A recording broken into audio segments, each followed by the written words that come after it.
বয়স তখন 12। মায়ের বিয়ের লাল বেনারসিটা শুধু আলমারি থেকে বের করতাম আর পরতাম। আয়নার সামনে দাঁড়িয়ে নিজেকে দেখতাম। বিয়েতে গেলে যখন লাল টুকটুকে বউ দেখতাম, আমি বউয়ের কাছ থেকে সরতামই না। খুব ভালো লাগতো। সেদিনই বাসায় ফিরে বেনারসিটা পরতাম। খুব পছন্দের বেনারসি ছিল ওটা। মা বলতেন, তোর বিয়ের সময় এটা তোকে দেব। আমি না বুঝেই বলতাম, আমি এটা পরেই বিয়ে করব মা। মা হাসতেন আর বলতেন, পাগলি মেয়ে। আমাদের দোতলা বাসা।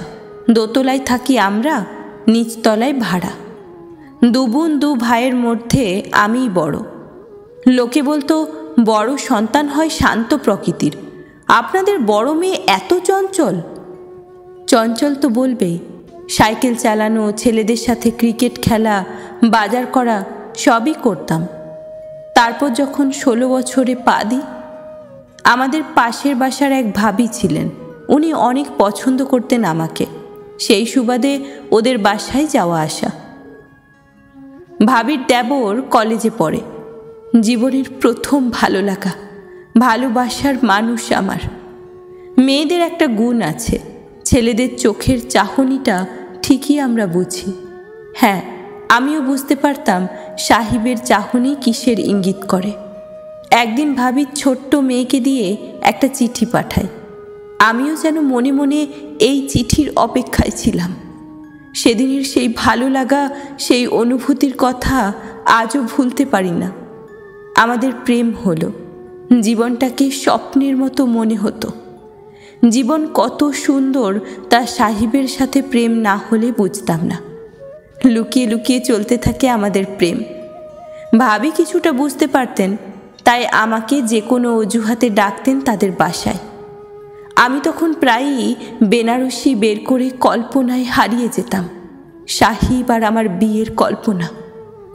সাহিবকেও দেখিয়েছিলাম বেনারসিটা। ও বলেছিল, দারুণ লাগবে তোমাকে এটা পরলে। আচ্ছা, এক কাজ করো, একদিন এটা পরে আমার সাথে দেখা করতে আসো। আমি বললাম, না, এটা পরে সেদিনই তোমার সামনে আসবো যেদিন আমাদের বিয়ে হবে। কিছুদিন পর মা স্ট্রোক করে মারা যান। আমাদের মাথায় যেন আকাশ ভেঙে পড়ল। মা ছাড়া সংসার ভাবা যায় না। বিশেষ করে আমি পারি না, কারণ আমি বড়, আমাকেই সব দেখতে হবে। কিন্তু আমি তো শুধু মাকে বাজারে সাহায্য করা ছাড়া আর কিছুই করতাম না। কিভাবে ধরবো সংসারের হাল? কিছুদিন পর বাবাও স্ট্রোক করেন। এক সাইড প্যারালাইজড হয়। আমি সবেমাত্র ইন্টারমিডিয়েট দিলাম। ছোট ছোট 3 ভাই বোন আমার। মুখের দিকে তাকিয়ে কি করব আমি? বাবা সরকারি চাকরি করতেন। সেখানে অনেক রিকোয়েস্টের পর কম্পিউটারিস্টের চাকরি পেলাম। আত্মীয় স্বজনরা ধরল বিয়ে দিয়ে দেবে। তখন ছোট ভাই ছোটন আমাকে জড়িয়ে ধরে বলল, দিদি, তুমি আমাদের ছেড়ে চলে যাবে? মাও চলে গেছেন, তুমিও চলে যাবে? আমরা থাকবো কিভাবে দিদি? ছোটনকে জড়িয়ে ধরে অনেক কেঁদেছি। না রে ভাই, যাব না। দিদি কোথাও যাবে না। সেই যে সবাইকে বলেছিলাম আর কেউ বিয়ের কথা বললে আমাদের বাসায় যেন না আসে, আর বলেও নি কেউ। 2 বছর পর একটা কার্ড এলো বাসায়, সাহিবের বিয়ের কার্ড। সেদিন শুক্রবার ছিল। বাসায় আমি। সন্ধ্যার সময় ছাদে দাঁড়িয়ে দেখলাম সাহিব বউ নিয়ে এসেছে। ছবি তোলা হচ্ছে, ভিডিও হচ্ছে। কি হ্যাপি হ্যাপি মুখ সাহিবের। সেদিনই মনটা ভেঙে গেল। অনেক কেঁদেছি। হুমায়ুন স্যারের একটা লেখা মনে পড়ল, যখন কেউ কারোর জন্য কাঁদে সেটা আবেগ, যখন কেউ কাউকে কাঁদায় সেটা হলো প্রতারণা, আর যখন কেউ কাউকে কাঁদিয়ে নিজেও কেঁদে ফেলে সেটাই হলো প্রকৃত ভালোবাসা। তাহলে সাহিব কি আমার সাথে প্রতারণা করলো? না, তা নয়, ভুলটা আমারই। আমি ভেবেছিলাম নাটকের মতো, গল্পের মতো করে সাহিব হয়তো অপেক্ষায় থাকবে আমার, যতদিন না আমার ভাই বোনের কোনো ব্যবস্থা করি। আসলে জীবন তো গল্পের মতো নয়। বাস্তবতা মেনে নিতে অনেক দিন লেগে গেল। সাহেবের সাথে যেসব জায়গায় যেতাম সেই সব জায়গায় তারপর অনেক দিন গেলাম একা একা। অনেকক্ষণ বসে থাকতাম আর ফেলে আসা বসন্তের স্মৃতিচারণ করতাম। অনেক শান্ত হয়ে গেছি। কোথায় হারিয়ে গেল সেই দুরন্তপনা?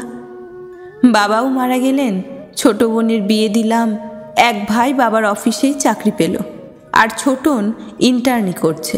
ওকে বলেছি, যদি ডাক্তার হতে পারিস ভাই তবে ভাববো দিদিকে সত্যিই ভালোবাসিস। ও আমার কথা রেখেছে। খালা এসেছিলেন, বললেন এবার না হয় নিজেকে নিয়ে ভাব, আমাকে জানা 2 দিনের ভেতর।